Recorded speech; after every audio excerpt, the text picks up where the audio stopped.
अरे सीट बचना बंद करो, बंद करो, बंद करो। और उसमें सीटों का संख्या का निर्धारण न होना आर्टिकल 14 और आर्टिकल 16 का उल्लंघन करता है। उसमें आरक्षण रोस्टर का भी पालन नहीं किया गया था। वो मांग है 2 जब तक पूरी हो जाएगी हम लोग आंदोलन खत्म कर देंगे। हम लोग का मांग पूरी करें जल्द से जल्द, क्योंकि हम लोग आर्टिकल 14 का साफा उल्लंघन है, समानता का अधिकार नहीं मिल रहा है। भैया आप अभी नाराबाजी कर रहे थे कि सीट बेचना बंद करो, कौन सीट बेच रहा है और किस पद का सीट बेचा रहा है?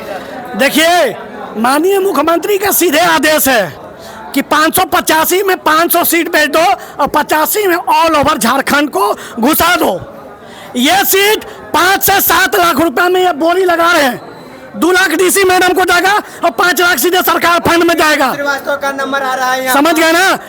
सरकार के प्रेस सलाहकार पिंटू श्रीवास्तव जैसा लोगों का फोन आ रहा है यहाँ पे कि भाई हमको पैसा चाहिए, हम कहा देना चाहते हैं। पलामू की धरती है, अगर पलामू की धरती से पूरा झारखंड का पाते हैं, ये हमारे घर में आग लगी है। इस आग को बुझाने के लिए मैं अकेले काफी हूँ।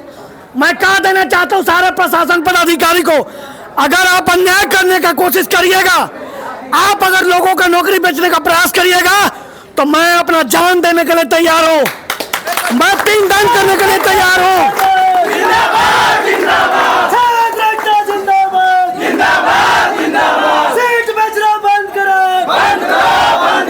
भैया आप 14 तारीख को डीसी महोदय मैम से मिले थे, वे क्या बोले थे? वो क्या करेंगे? वो तो बोले मुझे ऊपर से आदेश है, वो बोले मुझे ऊपर से आदेश है, हम कुछ नहीं कर सकते हैं। तो आप कुछ नहीं कर सकते तो रिजाइन मार के चले जाइए। आप अगर कुछ नहीं करते तो डीसी मैडम रिजाइन मार के चले जाइए, लेकिन छात्रों का जिंदगी नरक में मत डालिए। अगर आप इतने ईमानदार हैं, अभी के अभी इस्तीफा देकर चल जाइए, छोड़ दीजिए, ऐसा नौकरी करने से बेहतर है आप त्याग पत्र दे दीजिए। पर पलामू वासी का नौकरी बेचना बंद करिए, पलामू वासी का नौकरी बेचना बंद करिए। और ये नहीं चलने देंगे, हम नहीं चलने देंगे। धरती का कोई भी ताकत लगा ले, लेकिन 585 में एक सीट नहीं बैठने देंगे। ये हम आपके चैनल के माध्यम से कमिटमेंट करते हैं, कमिटमेंट करते हैं। चाहे अभी के अभी मुझे जेल ले जाए, अभी के अभी मुझे जो सजा देना दीजिए, लेकिन सारे प्रशासन पदाधिकारी को मैं हिदायत देता हूँ, एक सीट बेचने का आप कोशिश करिएगा ना, पलामू में भूचाल आ जाएगा। क्या कीजिएगा आप? क्या करिएगा? जेपीएससी जैसी संस्था का पिंडदान हुआ, पलामू समरनालय का भी पिंडदान होगा, यहाँ भी बड़ा भोज होगा, यहाँ भी बड़ा भोज होगा। जब जेपीएससी जैसी संस्था को मैंने पिंडदान बड़ा भोज किया, अंतिम संस्कार किया, पलामू समरनालय का भी अंतिम संस्कार होगा। जब तक मैं जिंदा हूं तब तक। आप कैसे मान रहे हैं कि सीट बेचा जा रहा है? भैया 10th लेवल का मेरिट बनाया जाता है। आप 8 साल पहले परीक्षा लेते हैं और 8 साल पहले आप यहाँ के लोगों को स्थानीयता का परिभाषा देते हैं। आज 8 साल बाद का आग लग गया भैया, ये 8 साल बाद का आग लग गया। मौका मिला तो चौका मार दीजिए, मौका मिला तो चौका मार दीजिए। इसीलिए हम लोग अब कमिटमेंट किए हैं कि हम लोग लड़ाई लड़ेंगे और जीतेंगे, और ये 585 घर में जो नियुक्ति बटेगी उसके लिए लड़ेंगे, उनको नियुक्ति दिलवाएंगे।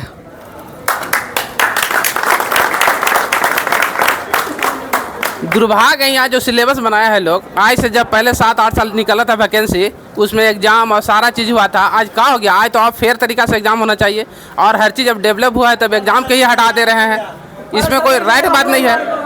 अरे एग्जाम हटाने के कौन सा मतलब है? आज हम लोग कब पहले पिछले मैट्रिक पास किए हैं, और अभी जो मैट्रिक अंतर नहीं है पहले का और अब में बहुत अंतर है मैट्रिक पास करने में। आपके नंबर जो ला रहा है सब 90, 85, 80 आ रहा है, हम लोग पहले 55, 60 में है, तो हम लोग तो खत्म हो जाएंगे। इसलिए हर हाल में एग्जाम होना चाहिए। पहले वैकेंसी में जब एग्जाम हुआ है और वही पुराना वैकेंसी है, तो एग्जाम हर में इसको होना चाहिए। चाहे जिस हाल से आप एग्जाम लीजिए तब ना क्लियर पता चलेगा। आप फार्म भरेगा लेकिन आप रख लीजिएगा, किसी को थोड़ा कोई दूसरा कोई पता चल रहा है। एग्जाम लीजिएगा, कटअप आउट होगा, फिर पता चल रहा है ऐसे। इसलिए ऐसा मनमानी नहीं चलेगा, समझ गए ना? यही तो पूरा काम डीसी का ही है। अपना जिला के मालिक जब वही है तो वही नहीं क्लियर करेंगे। ऐसे धीरे से निकल के चल जाने से क्या होगा? लड़कन को समाधान सुनना चाहिए ना, बात ऐसा नहीं होता है सर। अभी आप लोग मिलने आए थे ना, वो मिले कि नहीं? कहाँ नहीं मिले। आए हम लोग यहाँ 10 मिनट रुके, सोचे कि हम लोग से मिलेंगे, लेकिन आए बस धीरे से गाड़ी बैठे चल दिए। मिलना चाहिए उनको, थोड़ा सा 2 मिनट तो टाइम दे सकते थे कि का दुख में है आप लोग। हम लोग 50-60 किलोमीटर दूर से आए हैं कि हम लोग डीसी सर से मिलेंगे, अपने पैर मतलब बात रखेंगे, लेकिन बात सुनने के लिए तैयार नहीं है। हम लोग कहाँ जाएंगे बताइए? घर में बैठ के देहात के लड़कन है, हम लोग को उतना मार्क्स नंबर नहीं है, हम लोग कुछ कुछ तैयारी किए हैं। आप एग्जाम लीजिए, एग्जाम बेस पर ही आप क्वालिफाई कीजिए। चौकीदार का कैसे हुआ था वैसे लीजिए आप। तो यही बात है, तो सुनने के लिए तैयार ही नहीं है बात, तो क्या भाग जाने से थोड़े होगा ऐसे। ये तो गलत है ना, ऐसा नहीं चलेगा।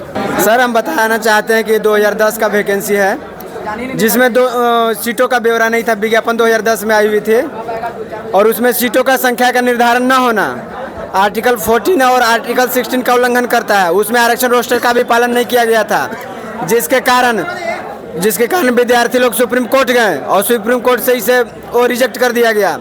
ये कहते हुए रद्द कर दिया गया कि इसमें नियम आर्टिकल 14 और 16 का पालन नहीं किया गया। अतः फिर विद्यार्थी लोग है कि यहाँ सुप्रीम कोर्ट ने निर्देश दिया कि 6 महीने के अंदर इस बहाली को पूर्ण रूप से पूरा करिए। तो वहाँ से निर्देश आया नियमावली के अनुसार। तो DC महोदय यहाँ पे हैं कि विज्ञापन को प्रकाशित किए पुनः नए सिरे से।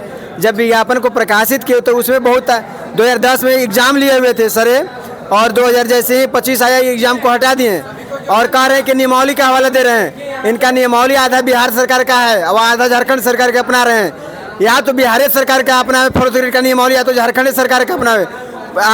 बिहार सरकार में नियमावली में खामी है, जिस प्रकार आरक्षण रोस्टर का उसमें पालन नहीं किया गया है क्योंकि पूर्व का है। तो आरक्षण रोस्टर अपने झारखंड सरकार वाले नियमावली उठा के उसमें डाल रहे हैं। अब बिहार सरकार नियमावली में 10th स्तरीय वैकेंसी है। अब दो लेटर निकाल कर ये झारखंड सरकार वाला 2 पेज जोड़कर और 10वीं कर दिए। जब 10वीं कर दिए तो 10वीं का जो 4th ग्रेड का जितना नियमावली बना हुआ है, जैसे अभी झारखंड सिपाही का ट्रेड वर्क आ रहा है, उसका नियमावली गजट जारी हुआ है, उसमें साफ साफ लिख रहा है कि फिजिकल के साथ मेरे को रिटर्न भी चाहिए। जब रिटर्न हर एक जगह मांग कर दीजिए। अब आजकल बच्चे लोग जो प्राइमरी से लेके LKG UKG में एडमिशन कराने जाते हैं, तो वहाँ साथ साथ अभिभावक का साथ साथ बच्चे का सबका इंटरव्यू और एंट्रेंस लिया जाता है, बच्चे का मेमोरी टेस्ट किया जाता है। उसी प्रकार आप सिर्फ सर्टिफिकेट के आधार पर कैसे किसी को जज कर सकते हैं। माननीय उपायुक्त महोदय IAS से निकाल के DC बने हुए हैं, क्या वो नंबर बेसिस पर आई हुई हैं? वो तो नंबर बेसिस पर नहीं आए हुए, वो तो एग्जाम क्वालिफाई किए हैं, इंटरव्यू फेस किए हैं। तो उसी प्रकार आर्टिकल यहाँ पर अगर एग्जाम नहीं लेते, सिर्फ नंबर बेसिस पर उतारते हैं, तो आर्टिकल आपका 14 का उल्लंघन है, समानता का अधिकार का उल्लंघन है। और अगर नहीं सुनते हैं, हम लोग यहाँ भी लड़ेंगे, सरकार से भी लड़ेंगे, अंततः तो सुप्रीम कोर्ट ही है सर्वोपरि, देश का सबसे सुप्रीम कोर्ट हम लोग जाएंगे और फिर लड़ाई को जीतेंगे। क्योंकि आर्टिकल उस समय 14 और 16 का उल्लंघन हुआ, जिसके कारण इनको आवेदन और नौकरी को बर्खास्त करना पड़ा, विड्रॉ करना पड़ा। उसी प्रकार इस वैकेंसी पुनः अगर बहाल भी कर देते हैं जबरदस्ती, अगर नहीं सुनते हैं, झारखंड के पलामू के विद्यार्थी का आवाज़, अभ्यर्थी का आवाज़ अगर ये नहीं सुनते हैं, तथा अंततः लोग सुप्रीम कोर्ट जाएगा और इनको फिर विज्ञापन इनको वापस लेना पड़ेगा, रद्द करना पड़ेगा। मैं संक्षिप्त में यही समझाना चाहता हूँ, जैसा कि आशीष बोले, संक्षिप्त में यही समझाना चाहते हैं कि हम लोग चाहते हैं कि जो 4th ग्रेड का वैकेंसी है उसमें एग्जाम जल्द से जल्द DC महोदय कहें कि एग्जाम होगा, और पलामू को नागरिक जो यहाँ के हैं उसको ज़्यादा प्राथमिकता दी जाए। वैसे ही हम लोग दो मांग है, 2 जब तक पूरी हो जाएगी हम लोग आंदोलन खत्म कर देंगे। हम लोग का मांग पूरी करें जल्द से जल्द, क्योंकि हम लोग आर्टिकल 14 का साफा उल्लंघन है, समानता का अधिकार नहीं मिल रहा है। और बिहार से विज्ञापन लाने का क्या जरूरत पड़ेगा? 25 साल में एक विज्ञापन ही लोग नहीं तैयार कर पा रहे हैं। जल्द से जल्द हम लोग का ये विज्ञापन वापस ले, नया विज्ञापन तैयार करें जिसमें एग्जाम हो, सिलेबस निर्धारित हो, और फिर पलामू के नागरिक को ज़्यादा प्राथमिकता दी जाए।